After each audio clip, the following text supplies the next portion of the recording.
गुरुर्ब्रह्मा गुरुर्विष्णु गुरुर्देवो महेश्वर गुरुर्साक्षात् परब्रह्म तस्मै श्रीगुरवे नमः। कृष्णाय वासुदेवाय हरये परमात्मने प्रणतक्लेशनाशाय गोविन्दाय नमो नमः। कृष्णाय वासुदेवाय देवकीनन्दनाय च नन्दगोपकुमाराय गोविन्दाय नमो नमः। वसुदेवं सुतं देवं कंसचाणूरमर्दनं देवकी परमानन्दम् कृष्णं वन्दे जगद्गुरुम्।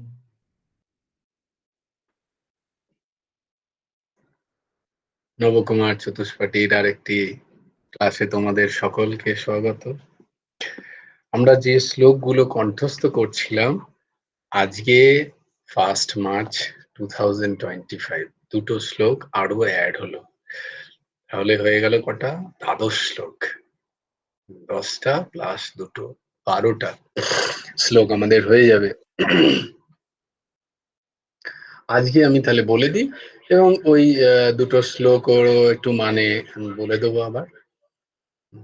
আর এই জন্য দেখো আজকে স্পেশালি গ্রুপে এই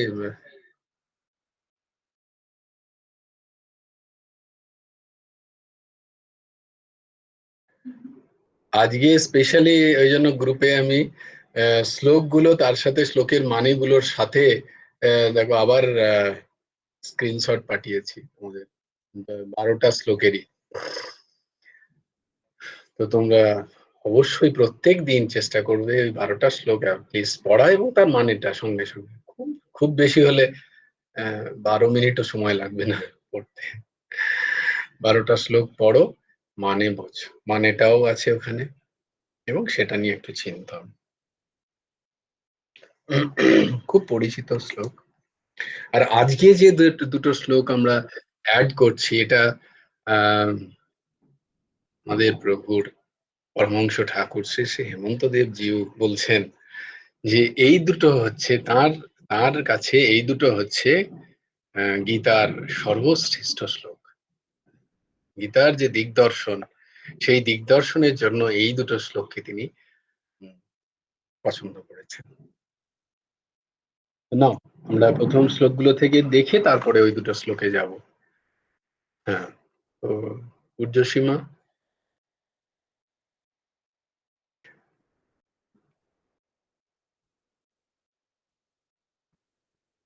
ভেরি গুড। আসলে আজকে যে স্ক্রিনশট গুলো পাঠিয়েছি ওতে একদম স্পষ্ট দেখা যাচ্ছে যে কোন অধ্যায়ের কোন কত নম্বর শ্লোক। হ্যাঁ, এবার তাহলে এইটাকে সরিয়ে দিয়ে ওইটাকেই এবারে আমরা প্রত্যেকদিন আজকে করতে হবে না, ঠিক আছে। হ্যাঁ, আজকে দেখো, হ্যাঁ এই যে এটা সিলেক্ট করো, তাই দেখো এখানে দেখা যাচ্ছে না অধ্যায় 1 শ্লোক নাম্বার 1। হ্যাঁ, এইভাবে তাহলে আমাদের কাছে যে আমরা কোন শ্লোকগুলো করছি সেটাও আমাদের কাছে একটা সম্যক ধারণা থাকবে। তো নাও, ধর্মক্ষেত্রে কুরুক্ষেত্রে সমবেতায়ুৎসবাঃ মামকাঃ পাণ্ডবাশ্চৈব কিম অকুর্বত সঞ্জয় यत्र योगेश्वरः कृष्णो यत्र पार्थो धनुर्धरः तत्र श्रीर्विजयो भूतिर्ध्रुवा नीतिर्मतिर्मम यदा यदा हि धर्मस्य ग्लानिर्भवति भारत अभ्युत्थानमधर्मस्य तदात्मानं सृजाम्यहम् परित्राणाय साधूनां विनाशाय च दुष्कृताम् धर्म संस्थापनार्थाय सम्भवामि युगे युगे। कर्मण्येवाधिकारस्ते मा फलेषु कदाचन मा कर्मफलहेतुर्भूः मा ते सङ्गस्त्व कर्मणि। योगस्थः कुरु कर्माणि सङ्गं त्यक्ता धनञ्जय सिद्ध्या सिद्धो समो भूत्वा समत्वं योग उच्यते। विहाय कामान्यः सर्वान् पुंश्चरति निःस्पृहः निर्मम निरहङ्कारः स शान्तिम् अधिगच्छति। त्वमेव शरणं गच्छ सर्वभावेन भारत तत्प्रसादात् परां शान्तिं स्थानं प्राप्स्यसि शाश्वतम्। तद्विद्धि प्रणिपातेन परिप्रश्नेन सेवया उपदेक्षन्ति ते ज्ञानं ज्ञानिनो तत्त्वदर्शिनः।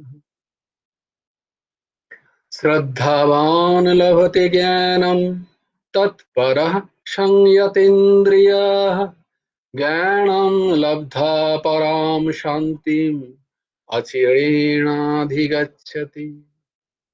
তারপরে দুটো yes, এটা হচ্ছে দ্বিতীয় অধ্যায়। আমরা পড়ে নিয়েছি দ্বিতীয় অধ্যায় সাংখ্যযোগ। এই শ্লোকের ব্যাখ্যাও হয়েছে। যারা যারা ভুলেও গেছি আমরা সবাই যারা ব্যাখ্যায় ছিলাম, আর যারা নতুন এসছে তাদের জন্য।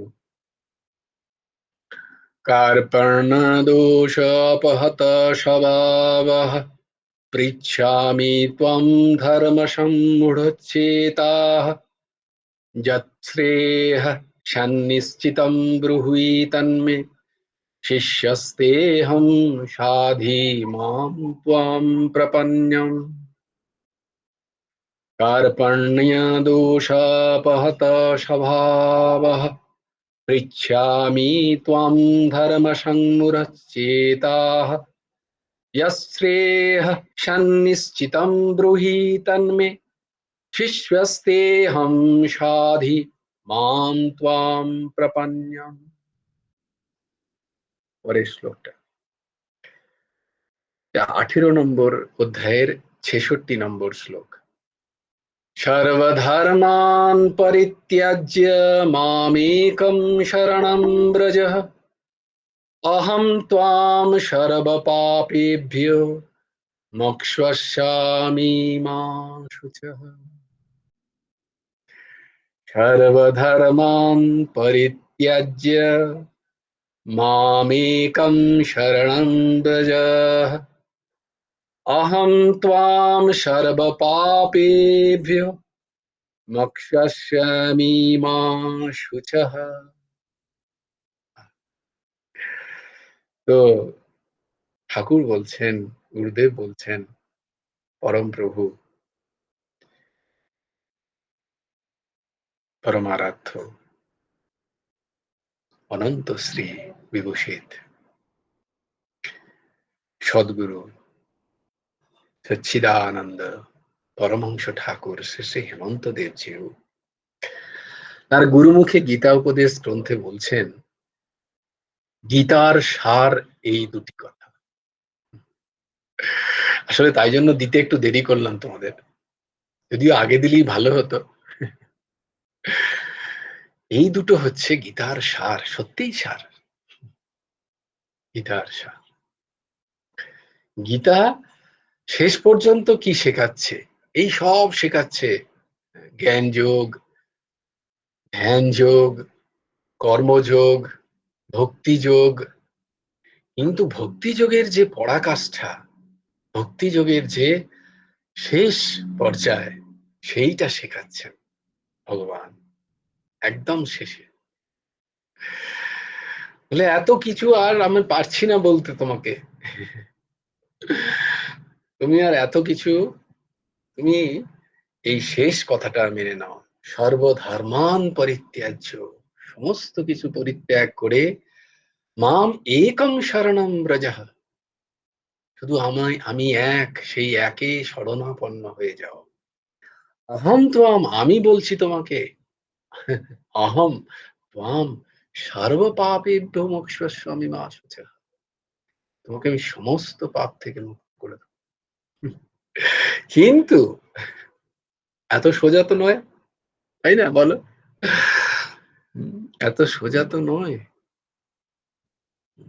আজকেই শুনছিলাম একটা কথা, যে উম, আমাদের যতই জীবনে সমস্যা আসুক না কেন, আমাদের যতই পরীক্ষা দিতে হোক না কেন, যতই আমরা বারবার পড়ে যাই না কেন, তত তারপরে কিন্তু আমরা ওই উঠে আবার আমাদের, যদিও আহ, আহ, যদিও বাস্তবিক ক্ষেত্রে তো সেটাই দরকার, উঠে আবার আমরা হাঁটবো, আবার আমরা চলবো। কিন্তু আধ্যাত্মিক ক্ষেত্রে বলছে যে, বিশেষ করে ভক্তি মার্গে, যে নিজে অসহায় এই বোধটা ভেতর থেকে করে নেওয়া উচিত, যে সত্যিই আমার দ্বারা কিছু সম্ভব নয়। এটা সেটা পদে পদে আমরা তার অনুভবও যদি করতে পারি খুব ভালো, এটাই বিচার দ্বারা, বিচার দ্বারা বিভিন্ন জায়গায় সেগুলোকে বসাই, বসিয়ে এই বিচারে নিয়ে আসি যে আমি সত্যিই দীন, আমার অহংকার করা বিলকুল বিন্দুমাত্র সাজে না, আমার সত্যিই ক্ষমতা নেই, আমি সত্যিই ভগবানের কারুর না কারুর হাতে, সে ভগবান মানি, প্রকৃতি মানি, যে ভগবানকে মানি তার হাতের আমি পুতুলি, আমার নিজের ইচ্ছায় এখানে কিচ্ছু হচ্ছে না, না আমার নিজের ইচ্ছায় আমার জন্ম হয়েছে, না আমার নিজের ইচ্ছায় এই দেহ যাবে, না আমার নিজের ইচ্ছায় আমার কোনো ঘটনা ঘটছে, মাঝখানের সময়টা মনে হচ্ছে আমার ইচ্ছায় হচ্ছে বোধহয় সবকিছু, তাও যে হচ্ছে না, সেটা কখন বোধ হয়, যখন আমাদের ইচ্ছার বিয়ন্ড কিছু আমাদের লাইফে ঘটে, তখন একটু আধটু বোধ হয়।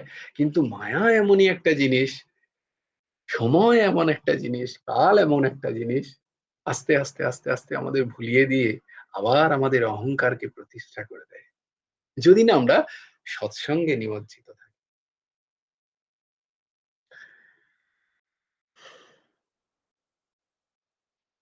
তাই আগে তো স্বীকার করতে হবে যে আমার দ্বারা হবে না, আমি পারবো না, সম্ভব নয়। হুম, তবে গিয়ে তো শরণাগতি আসবে, তবে তো গিয়ে কারোর কাছে আমি শরণ নেব, নাহলে তো কেন শরণ নেব, তোমার কাছে শরণ নেব, দিতে যাব কেন, কৃষ্ণ তোমার কাছে কেন শরণ নেব আমি? হ্যাঁ? দেখো, প্রথম কথাটা বলছেন সাংখ্যযোগে অর্জুন, প্রথম যে শ্লোকটা, দ্বিতীয় অধ্যায়ের 7 নম্বর শ্লোক, যেটা প্রথম বলল, কি বলছে না, কার্পণ্য দোষ অপহত স্বভাব পৃচ্ছামি ত্বাম ধর্ম সংমুরচ্ছেতা যচ্ছ্রেয় সন্নিশ্চিতম ব্রুহি তন্মে।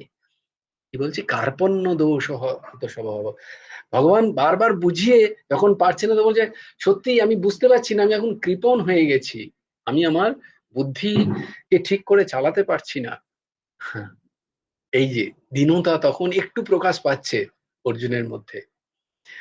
তো বলছে যে আমি কৃপণ হই, কৃপণ মানে আমার বিচার এখন কৃপণতা, দীনতা আহ, অর্জন করেছে, আমি বুঝতে পারছি না, আমি মূঢ়। কি মূঢ়? আমি তোমায় জিজ্ঞেস করছি, আমি ধর্ম সংমূঢ়চ্ছেতা হয়ে গেছি, আমি ধর্ম অধর্মের সম্বন্ধে আমার যে জ্ঞান, সেটা মূঢ়তা প্রাপ্ত হয়েছে, মানে আমি জেনেও আমি সেটা ব্যবহার করতে পারছি না, আমি জেনেও যেন মনে হচ্ছে আমি জ্ঞান পাপী, জেনেও আমার মনে হচ্ছে যে আমি তার উল্টোটাই বলছি, আমি জানি ধর্ম কি, আমি জানি অধর্ম কি, কিন্তু তবুও আমি উল্টোটা কেন বলছি আমি জানি না, তাই জন্য আমি তোমায় জিজ্ঞেস করছি। যচ্ছ্রেয়। এইবার আমার আর ক্ষমতা নেই ব্রেন চালাবার। তো এর মধ্যে যেটা শ্রেয়, এটা প্রিয় নয়, আমার যেটা ভালো লাগছে এরমটা আমাকে বলো না। এই দেখো, যার মন এইখানে তৈরি হয়েছে, সেই আধ্যাত্ম রাস্তায় খানিকটা হাঁটতে পারে, সেই সৎসঙ্গ থেকে কিছু নিতে পারে। আমার প্রিয়টা বললো না, আমি প্রিয় শুনতে আসিনি এখানে। যেটা শ্রেয় আমার, সেটা আমার প্রিয় নাও হতে পারে, আমার মনের ভালো নাও লাগতে পারে। আমরা যখন কোনো ডাক্তারবাবুর কাছে যাই, বলি না না, যেটা আমার খুব ভালো লাগে সেই সেই ওষুধগুলো দিন। এটা কেন দিচ্ছেন? ইনজেকশন আমার ভালো লাগে না, দেবেন না। সবেতেই যদি সেই একবার বলি না, কলাপিকাকে নিয়ে গেছিলাম তো, অনেক ছোট, সবে তখন শিখেছে, সিরিয়াল টিরিয়াল থেকে বোধহয়, বাঁচাও বাঁচাও। তো প্রায় ও কথাই বলতে জানতো না, তো নিয়ে গেছি ওখানে একটা, এখানে থাকতাম সবচেয়ে বড় ডাক্তারবাবুর কাছে। তার সর্দি হয়েছে আর কি, তার কাছে নিয়ে গিয়ে যেই ওই তার সামনে টেবিলে তাকে শোয়াবে, বাঁচাও বাঁচাও করে চেঁচাচ্ছে। তো ডাক্তার বলছে, আরে ইসকো বাহার নিকাল লে, ইসকো বাহার নিকাল কে যা, একে বাইরে নিয়ে যা, বাইরে নিয়ে যা, বাঁচাও বলে আমাকে পেটাবে তো লোকে, বাঁচাও বাঁচাও করছে। ওইটাই শিখেছে আর কি, ওইটুকু কোথাও সিরিয়াল টিরিয়াল থেকে শিখেছে আর কি দেখে। তো এইরকম আর কি। তো তেমনি বলবে তাহলে একে বাইরে নিয়ে যাও, একে বাইরে নিয়ে চলে যাও। ডাক্তারবাবুর কাছে তো যদি হয় তাহলে বলবো ঠিক আছে, তোমার ইচ্ছা অনুযায়ী যদি আমায় চিকিৎসা করতে হয়, তাহলে তো রোগ সারবে কিনা তার গ্যারান্টি নেই, আর কবে সারবে সেটাও আমি বলতে পারছি না, তাই না? তো এখানে অর্জুন বলছেন যে যৎ শ্রেয়, যেটা শ্রেয়, স্যান্নিশ্চিতম। স্যান্নিশ্চিত মানে স্যাৎ নিশ্চিতম, সেইটা নিশ্চিত করুন, নিশ্চিত করে আমাকে বলুন, সেইটা ঠিক করে বলুন আমাকে, নিশ্চিত করে দিয়ে আমাকে ব্রুহি তান্মে, আপনি বলুন। ব্রুহি মানে বলা, আর তান্মে মানে আপনি, তৎ মে মানে আপনি আমাকে, তান্মে ব্রুহি তান্মে। এরপরে কি বলছেন? এরপরে কি বলছেন? শিষ্যস্তেহম সাধি। শিষ্যস্তেহম মানে আমি তোমার এখন শিষ্য, তুমি আমাকে এখন সখা ভেবো না, তোমার আমি সবচেয়ে ভালো সখা। কিন্তু এখন সখা ভেবো না, এখন কাকু ভেবো না। এই এখন তুমি আমার কাকু, আমার জেঠু, আমার মামা, তুমি আমার ভাই দাদা। না, এখন আর ওটি ভেবো না যে আমি তোমার সামনে তোমার দিদি, তোমার মা, তোমার পিতা। এই না না না, আমি তোমার শিষ্য এখন। ঠিক একই ভাবে আহ, দেহূতি মা বলছেন কপিল দেবকে সাংখ্য যোগে, ভাগবতে, যে বাবা তুমি, বলে মা কি ব্যাপার, বলে আমার কিছু প্রশ্ন আছে বাবা, আমি জানি তুমি কে, তো তুমি ওপরে বসো আমি নিচে বসি। বলে না না মা আপনি, বলে না না না না আমি জানি, আমি জেনে গেছি তুমি কে, তোমার বাবা আমাকে সেটা বলে গেছেন। কর্দমমণি, যে ভগবান এই রূপে এসছেন কপিল রূপে, তো আমাকে তুমি এই যেটা শ্রেয়স্কর সেইটা বলো, যেটা প্রেয়স্কর সেটা নয়, এটা আমার জন্য শ্রেয় সেইটা উপদেশ দাও, আমি তোমার শরণাগত মা বলছেন।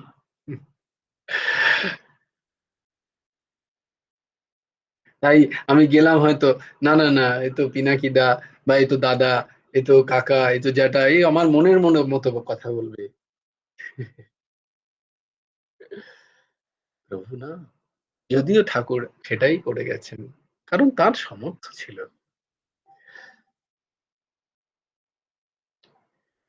কিন্তু কেউ যদি শুনতে চেয়েছেন, তখন কিন্তু তাকে ঠিকটাই বলেছেন।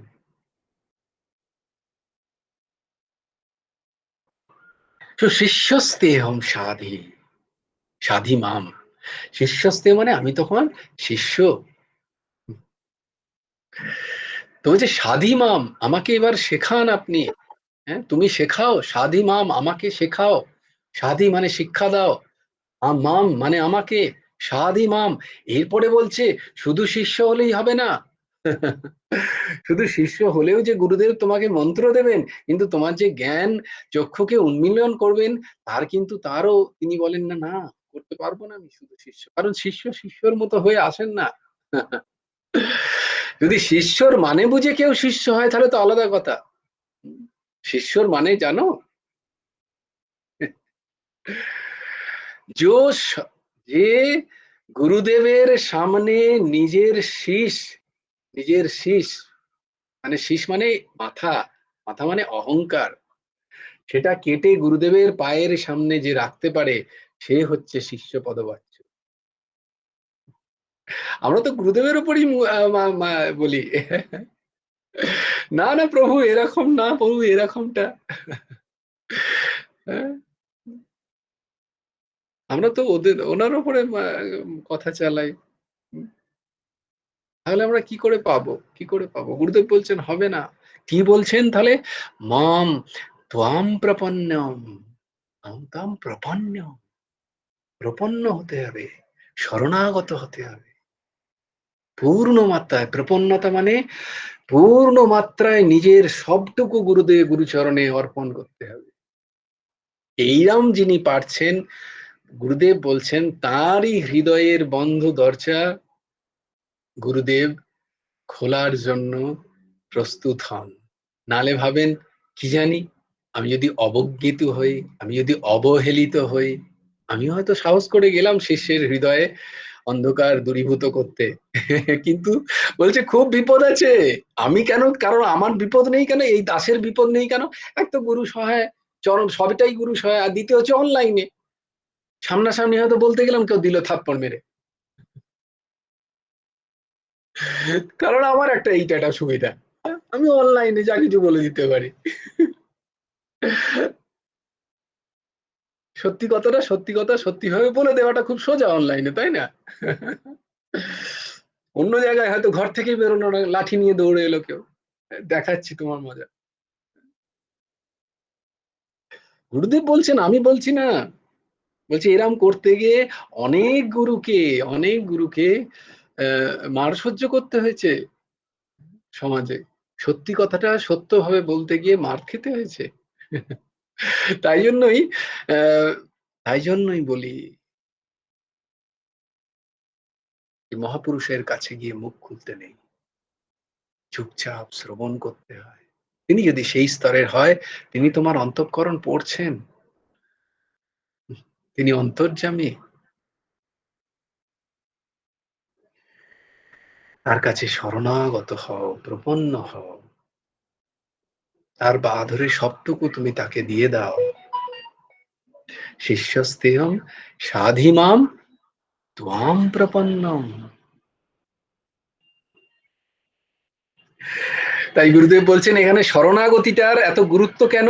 গুরুত্ব এই জন্যই যে শিষ্য যদি সম্পূর্ণভাবে গুরুর অনুগত না হয়, তবে গুরুও হৃদয় উজাড় করে জ্ঞান বিতরণে সাহসী হন না।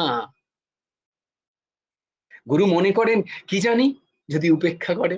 ঠাকুর লিখছেন গুরুমুখে গীতা উপদেশে, যেমন কাহারও একটা বাড়ি আছে ধরো, এই বাড়িটা সে যাকে দেবে তাকে যদি সম্পূর্ণভাবে লেখাপড়া না করে দেয়, তবে যে নিয়েছে তা সে যেমন ওই বাড়ির কুৎসিত দরজা বন্ধ করিয়া উত্তম দরজা যেমন খুলিতে পারে না, সেইরূপ গুরু শরণাগতিহীন, কে লিখছেন খুব ভালো করে, গুরুও শরণাগতিহীন বহির্মুখী দ্বার বন্ধ করিয়া, কি বলছেন? শরণাগতিহীন ব্যক্তি যারা, যারা শরণাগত হয়নি, যারা যারা আমাকে শুনছো, গুরু আশ্রিত, যে কোনো গুরু আশ্রিত যদি তোমরা হও, শুনে নাও এখনো নিজেদের জীবনের কষ্টের কথা, কারণ শুনে নাও, কারণ আমরা শরণাগত নই গুরুদেবের। তাই জন্য আমাদের জীবনে এত কষ্টের অনুভব। আমরা গুরু শরণাগত নই, আমরা শিষ্যই নই। আমরা গুরু করতে হয়, গুরু করেছি মানেই জানে না। শিষ্যর মধ্যেই বললাম, সর্বোচ্চ কথাটাই বলে দিলাম। নিজের শীষ যদি গুরুদেব চান, পারবে কেটে দিতে নিজের মাথা? আমি এমনও শুনেছি, না না, ও তো গুরুদেবকে সবটা বলা হয়নি, তাই জন্য উনি এরকম বিধান দিলেন। সবটা বললে হয়তো তিনি অন্য কিছু বলতেন। গুরুদেবকে কি বলো? গুরুদেব সাক্ষাৎ অন্তর্যামিত্বের পরিচয় দিচ্ছেন, তবুও বিশ্বাস নেই। সাক্ষাৎ নিরন্তর থাকার পরিচয় দিচ্ছেন, সর্বত্র সর্বদা থাকার পরিচয় দিচ্ছেন, নিজেরা বলছেন, তারপরও বিশ্বাস নেই। আমারটা একটু গুরুদেবকে বলো গো, একটু গুরুদেবকে শুনিও। বিশ্বাসই নেই। ঠাকুর আমারটা শুনছেন এখানে। তাহলে এইটুকুই বিশ্বাস নেই। আমি আমি চাইলে, গুরুদেব চাইলে, না না, গুরুদেব বলে, ঠিক আরেকবার বলুন তো বাবা, ঠিক শুনতে পাইনি। তখনই বুঝে যাবেন গুরুদেব। আমারই এই দশা হয়েছিল, দুবার ফেল করেছি পরীক্ষায়।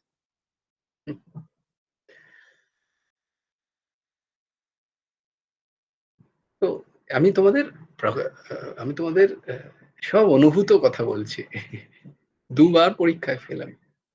তারপর জানি না কবে আবার পরীক্ষা হবে, কবে আবার পাস করবো, আদৌ পাস করবো কিনা। সারা জীবন হয়তো ফেলই থেকে গেলাম। তো আমাদের দুঃখ কষ্টের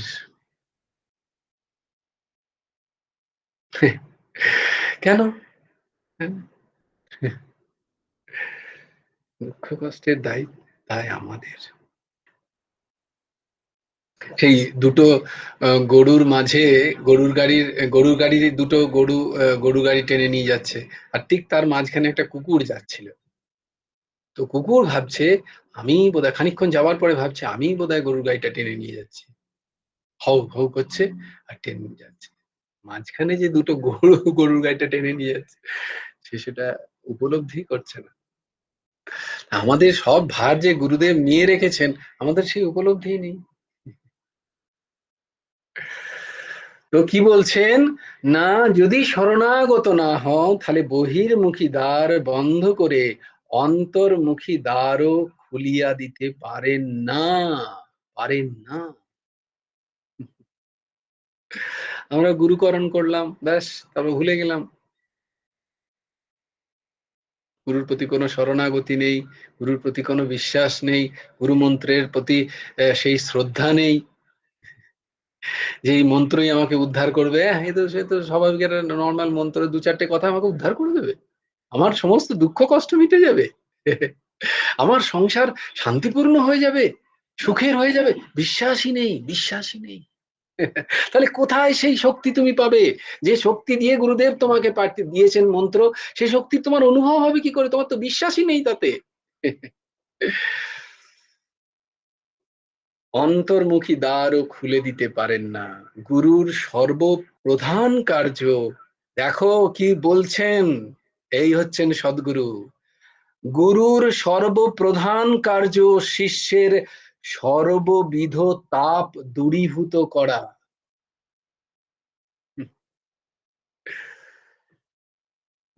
কিন্তু শিষ্য দোষে গুরুদেব তো করছেন, কিন্তু আমার দোষ। গুরু তাহা সবসময় পারেন না, তাকে করতে দিতে হবে তো। তাকে যদি আমি বারবার তাড়িয়ে দিই, বারবার অপমান করি, তিনি তো ভদ্রলোক। গুরুদেব বলছেন, ঠাকুরটি খুব ভদ্রলোক, তিনি বারবার আসবেন না তোমার কাছে। চাকর হতেও রাজি, কিন্তু তাকে তো চাকরিগিরি করতে দিতে হবে তোমাকে। তুমি তো তাকে তাড়িয়ে দিচ্ছ। বলে কিরম রূপে? এই রূপে, সৎসঙ্গ রূপে, কোনো বিবেক উদ্রেককারী কথা রূপে, কোনো কোনো কোনো সৎসঙ্গে প্রেরণা রূপে তিনি আসছেন তোমার কাছে। তুমি তো তাকে পাত্তাই দিচ্ছ না, তাড়িয়ে দিচ্ছ। কোনো মহৎ পুরুষ এসে তোমার কাছে আসছেন, হ্যাঁ, তো ফালতু বকছে বলে তুমি তো তাকে অবজ্ঞা করছো। কে আসছেন এগুলো? কে আসছেন? এই সমস্ত ফর্ম আসছেন? না না, এগুলো সব প্রভু আসছেন। এগুলো সব প্রভু বিভিন্ন রূপে আসছেন। আমরা সেগুলোকে গুরুত্বই দিই না জীবনে। যে গুরুত্ব দিল সে বা পেরিয়ে গেল।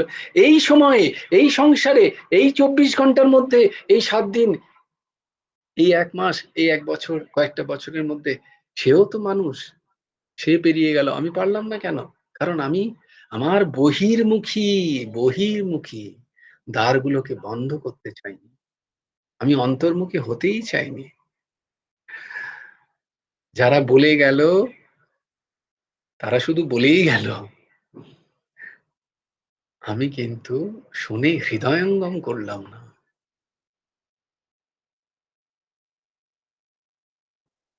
তাই জন্য দেখো, এই দাস বলছে না, পরমপ্রভু বলছেন, গুরুর সর্বপ্রধান কার্য শিষ্যের সর্ববিধতা।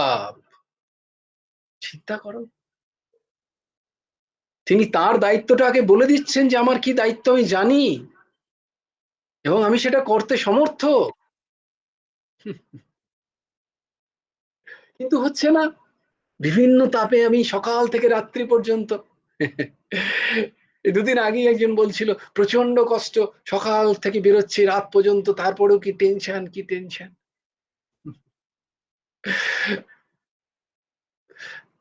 এই দাস খালি বললো না একটু নাম করতে বল, একটু নাম করো। বললো না না ঠিক আছে আমি রাখছি, আমার অনেক কাজ আছে। ঠুকরে দিলাম। আমার বিশ্বাসই নেই। আমি ভাবছি আমিই করে নেব, আমার জীবনটাকে আমি খুব সুন্দর করে চালিয়ে নেব। এত অহং! গুরু আসবেন কি করে? গুরু ফলবেন কি করে সেই জীবনে? বলো না। তোমাদের আবার বলে দিচ্ছি, যারা যারা শুনছো, যারা যারা যে গুরু মন্ত্র পেয়েছো বা না পেয়েছো, কৃষ্ণম বন্দে জগৎ জগৎগুরুম, কৃষ্ণ নাম পেয়েছো, যেভাবে কৃষ্ণ নাম একটিকে ধরো আর নিরন্তর জপো। যদি না কোনো অসুবিধায়, প্রত্যেক বারবার বলছি, অনুভব নিয়ে বলছি, যদি স্মুথ লাইফ না চলে যায় তাহলে তুমি বলো হচ্ছে না। কিন্তু হ্যাঁ, সময় দিতে হবে। সবকিছুর একটা সময় আছে। বারবার বলেছি না, একটু খেলে তো হবে না, একটা সময় চাই। তুমি সময় দেবে না, তুমি তার প্রতি কোনো বিশ্বাস রাখবে না, একটু বিশ্বাস করো না। এই দাসের কথা যে কজন শুনছো, যে কজন শুনছো এই ক্লাসে বা যারা যারা শুনবে, আমি আবার তাদের কাছে হাত জোড় করছি, হাত জোড় করছি। এ থেকে বাঁচার, এ থেকে এ ছাড়া বাঁচার আর কোনো উপায় নেই, কোনো উপায় নেই। বিশ্বাস করো, বিশ্বাস করে নাও। বিশ্বাস করে নিজের জীবনে কয়েকটা বছর দিয়ে দেখো। এত বছর তো চলে গেল, ৩০ ৪০ ৫০ ৬০ চলে যাচ্ছে। এরপরে তো বিশ্বাস করে একটা বছর দাও, একটা এক্সপেরিমেন্ট করো। কত বছর কাটিয়ে দিলে এই করে। আমি তো বলছি এক্সপেরিমেন্ট করো। গুরুদেব বলছেন, মহাপুরুষরা বলছেন, প্রত্যেক শাস্ত্রের ছত্রে ছত্রে লেখা আছে এই কথা, তবুও আমরা শুনবো না। তাহলে কে আটকাবে তোমাদের কষ্ট থেকে বলো? কে তোমাদের দুঃখ দূর করবে? হ্যাঁ? কোনো জাদুই কাঠি তো নেই কোথাও। এই ভরসায় থেকো না। যারা বলছেন তারা, আমি ক্ষমা করো, আমার সেই অধিকার নেই বলার, আমি গুরুদেবের অধিকারে বলছি, তারা ঠিক বলছেন না। জাদুকাঠিতে হয় না, জাদুকাঠিতে জীবন সুন্দর সুখের হয় না। আমি কয়েকটা জিনিস ধারণ করে নিলাম, কয়েকটা কিছু গেয়ে আমি মাথা ঠেকিয়ে এলাম, আর আমার জীবন সুন্দর হয়ে যাবে, সুখের হয়ে যাবে। কর্মবিজ্ঞান ফেল হয়ে যাবে তাহলে। যিনি ঠিক ঠিক করছেন তাকে একবার আমি জিজ্ঞেস করেছিলাম, আমি একজনকে যিনি খুব তন্ত্র সাধক, খুব উচ্চকোটির তন্ত্র সাধক, এবং আমরা খুব বিশ্বাস করতাম গুরুদেবকে যখন শুরুতে পেয়েছি। পান্ডুয়ায় থাকেন, মাস্টার মশাই বলতাম, খুব উচ্চকোটির এবং কোনো পয়সা নেন না, এবং কাজ যে পাইনি তাও নয়, পেয়েওছি তার দ্বারা কাজ করিয়ে। তখন গুরুদেবের প্রতি সেই এই ব্যাপারগুলোই তো তখন কিছুই জানতাম না তখন, একটু আধটু ন্যাচারালি জ্যোতিষ বা আদি আদি এগুলোতে বিশ্বাস তখন ছিল। তো তাকে একবার জিজ্ঞেস করেছিলাম আমি সরাসরি, যখন আমি এবার পড়তে লাগলাম, তখন বললাম এগুলো দিয়ে তো ঠিক আছে, আটকে আটকে যাচ্ছে বা কোনো একটা কাজ হয়ে যাচ্ছে, কিন্তু কর্মবিজ্ঞান তাহলে কোথায় যায়? তিনি খানিকটা ফিম্বল হয়েছিলেন। আর বলে, "ভাই ভেবে নাও এটাও তোমার প্রারব্ধ যে তুমি আমার সাথে দেখা করছো।" এভাবে তিনি বলেছেন। কিন্তু প্রত্যেকবার তাহলে তার কাছে যেতে হয়। Every time you have to take help. সেটা সম্ভব নয়।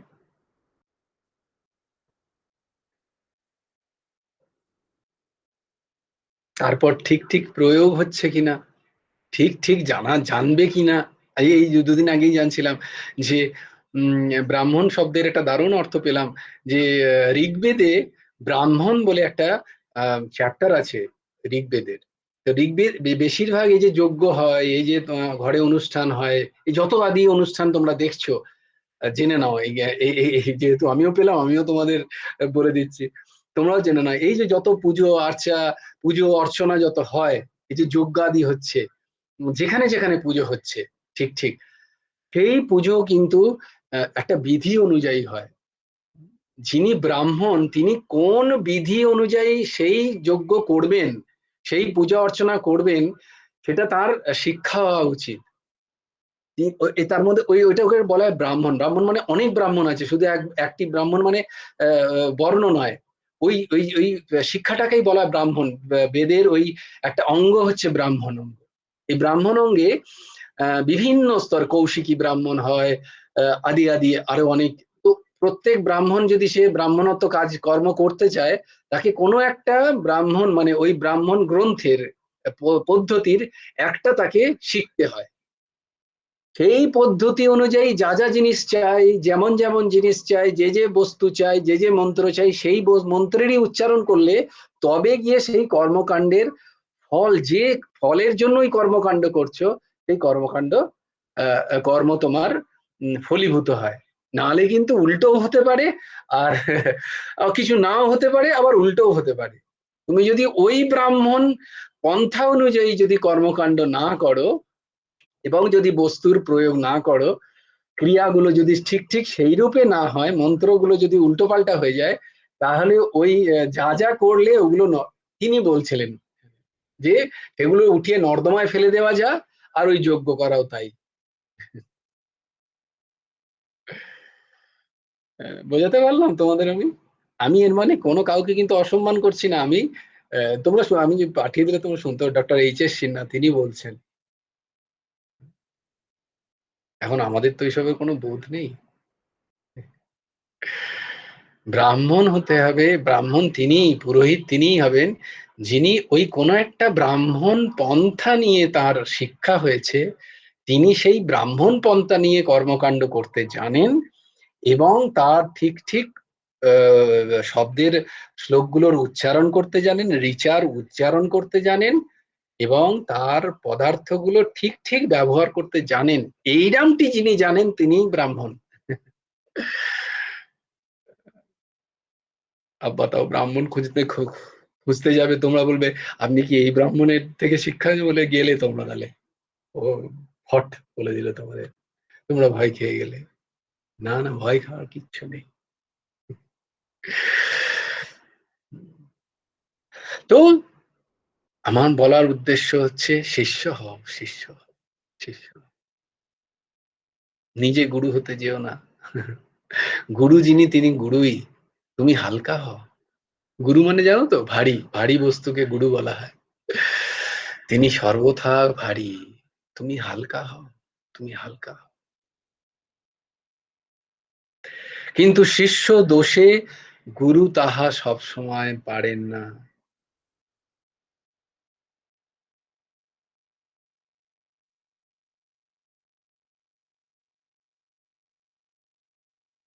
क्या बोलूं, क्या बोलूं?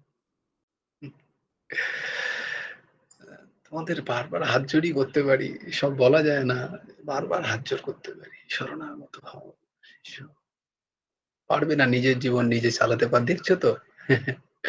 কলির তাণ্ডব তো দেখছো। ঐহিক ভোগের বাসনা থাকিতে গীতামৃত সুস্বাদু লাগে না। গীতার অমৃত সুন্দর লাগবে, সুস্বাদু লাগবে তখনই যখন ঐহিক, ঐহিক মানে এই যে প্রকৃতিজাত যত ভোগের বাসনা আমাদের মধ্যে আছে, ততদিন গীতা ভালো লাগবে না, জ্ঞান ভালো লাগবে না, তত্ত্বজ্ঞান শুনতে ইচ্ছা করবে না। এটাই স্বাভাবিক। তো কারুর ভালো লাগছে না মানে তার উপরে রেগে যেও না। ভাবো এর প্রচুর ঐহিক সুখের বাসনা আছে, ভোগের বাসনা আছে। তার উপর দয়াপ্রবণ হও, করুণাপ্রবণ হও। তারপরে কি বলছেন? যদি এরম হতে পারো, এরকম হয়েও তারপরে দেখো কত প্রশ্ন করছেন অর্জুন। প্রথমে বলো শিষ্যস্য স্বাদিমাম তাম প্রপন্নম, বলা হয়ে গেল, তাহলে তো আমি যেটা বলছি তারপর শুনে নে। অসচ্ছানন্য শৌচস্তম প্রজ্ঞাবাদস্য ভাষসে, যেটা বলছি শোন। না না না, তারপরে আবার প্রশ্ন। প্রশ্নের পরে প্রশ্ন করেই চলেছে তখন। তাহলে আমি যেটা বলে দিচ্ছি সেটাকে মেনে নাও।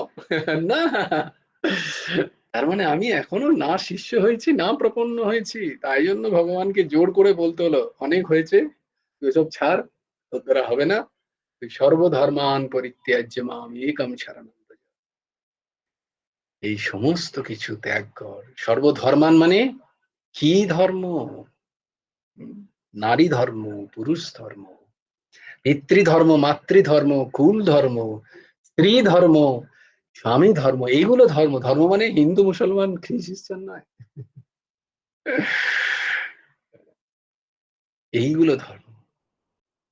সর্বধর্মান পরিত্যাজ্য, সব কিছু ছেড়ে দে, গোপী হয়ে যা, গোপী হয়ে যা।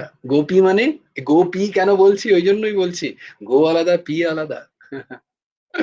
গো মানে হচ্ছে সমস্ত ইন্দ্রিয় দ্বারা, পি মানে পান করা, সমস্ত ইন্দ্রিয় দ্বারা কৃষ্ণ কথাকে যে পান করে সেই গোপী। তুই গোপী হ। দেখো গোপীরা সর্বধর্মান পরিত্যাজ্য করছে কিনা, কোন ধর্ম সেখানে মানছে না, সব ধর্ম ছেড়ে দিয়ে সে তারা দৌড়েছে কৃষ্ণের মিলন উদ্দেশ্যে, রাসের উদ্দেশ্যে।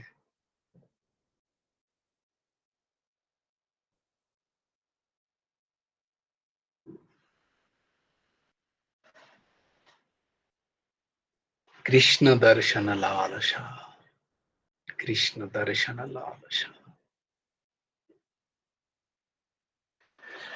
হরি ওম। তো বলার কথা হলো যে কেন বলছেন গুরুদেব এই দুটো জিনিস, এই দুটো কথাই গীতার সার। একটা হচ্ছে শিষ্য, শিষ্য, শিষ্য হও। শুধু শিষ্য হলে হবে না, প্রণত হও, শরণাগত হও।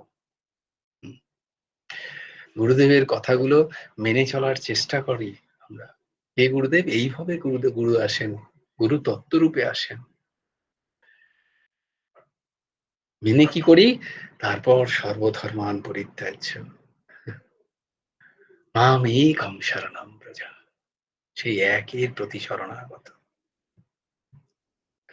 অহংতাম, ভগবান বলছেন এরাম যদি হও, তাহলে আমি কথা দিচ্ছি তোমাকে, তোমার সমস্ত পাপ হতে তোমায় দূরীভূত করব। অহং ত্বাম সর্বপাপেভ্য মোক্ষয়িষ্যামি মা শুচি। আর কষ্টের কারণ কি? সিম্পল ফর্মুলা তো আমরা আগেই জানি। আচ্ছা, সিম্পলটা বেশি ইউজ করছি বোধহয় কয়েকদিন, না? সোজা সোজা সোজা টেবিল তো আমরা জানি। পাপ, পাপ থেকে অধার্মিক আচরণ, অধার্মিক আচরণ থেকে পাপ, পাপ থেকেই দুঃখ। দুঃখের আর কোনো কারণ নেই, দুঃখের আর কোনো কারণ নেই। তোমার প্রতিকূলে তোমার প্রতিকূলে যা যা হচ্ছে জানবে তার কারণ একমাত্র আমার পূর্ব প্রবর্তিত কর্ম।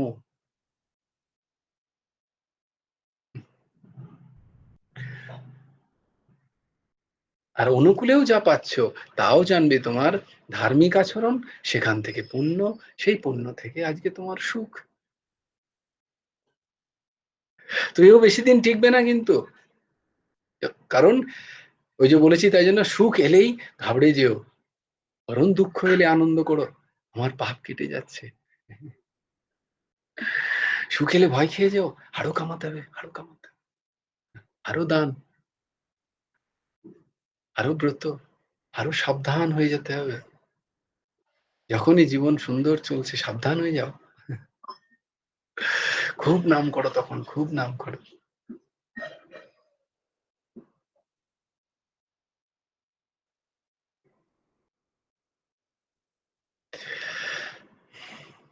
এই, এই দুটো শ্লোকের হচ্ছে গুরুদেব বলছেন যে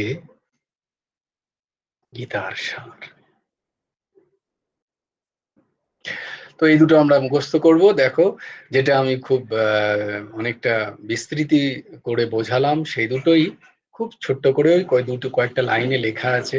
আমার বলার উদ্দেশ্য যে ওই লাইন কটা পড়ো, আর এই দাস যেটা বলেছে সেটা অবশ্যই শ্রবণ করো। করলে কি হবে, ওই শ্লোকগুলো যে ভাবার্থ, সেই ভাবার্থ তোমাদের হৃদয়ের মধ্যে আস্তে আস্তে প্রকাশ পাবে এবং জীবন সুন্দর হবে। যে কটা শ্লোক খুব দারুণ দারুণ শ্লোক, আস্তে আস্তে আরো অনেক শ্লোক। গীতার প্রত্যেকটি শ্লোকই অসাধারণ। দেখলে তো কালকে একটা শ্লোকের একটা মানে বলতে গিয়েই আমার প্রায় ঘন্টা ঘন্টা কেটে গেল। যে মন কি করে আমরা স্থির করতে পারি। তো গীতার প্রত্যেকটি শ্লোক শ্রীমদ্ ভগবত গীতার, কারণ ওই যে সর্ব উপনিষদ গাবো দগ্ধা গোপাল নন্দন পার্থ বৎস সুধীর ভোক্তা দুগ্ধম। কি দুগ্ধ? এই গীতা হচ্ছে দুগ্ধ। উপনিষদ কি? সব উপনিষদ, 108 উপনিষদ, সেটা হচ্ছে গোমাতা। সেই গোমাতা থেকে মাত্র 700 শ্লোক। তাহলে বুঝতে পারছি এক একটা শ্লোক কত ইম্পর্টেন্ট। কিন্তু এই দাস যে শ্লোকগুলো বলছে এগুলো খুব প্রচলিত। এই শ্লোকগুলো যদি আমরা ধারণ করে আমাদের জীবন চালাতে পারি, তাহলে জীবন বদলে যাবে। জীবন বদলে যাবে। নিজেকেই চিনতে পারবে না তখন। নিজেই দেখে নিজের ভালো লাগবে। আহা, সত্যি আমি কেমন একটা ভালো মানুষ হয়ে গেছি।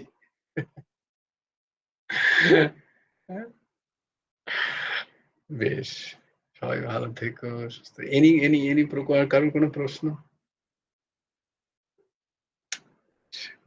সবাই ভালো থেকো। জয় জয় শ্রী রাধে, जय जय श्री राधे, जय जय श्री राधे। हरि बोलो, हरि बोलो, हरि हरि बोलो। जय गुरुदेव, जय गुरुदेव, जय गुरुदेव। जय जय परमहंस ठाकुर শ্রী শ্রী হেমন্ত দেব। জয় গুরু রাধে শ্যাম, ভজ গুরু হেমন্ত দেব রাধে শ্যাম। তপ হরে কৃষ্ণ হরে রাম, রাধে শ্যাম রাধে শ্যাম, শ্যাম শ্যাম রাধে রাধে, রাধে কৃষ্ণ রাধে কৃষ্ণ, কৃষ্ণ কৃষ্ণ রাধে রাধে। জয় গুরু রাধে শ্যাম। শ্রী গুরার্পণমস্তু, শ্রী হেমন্ত দেবার্পণমস্তু। জয় গুরু রাধে শ্যাম। সবাই ভালো থেকো।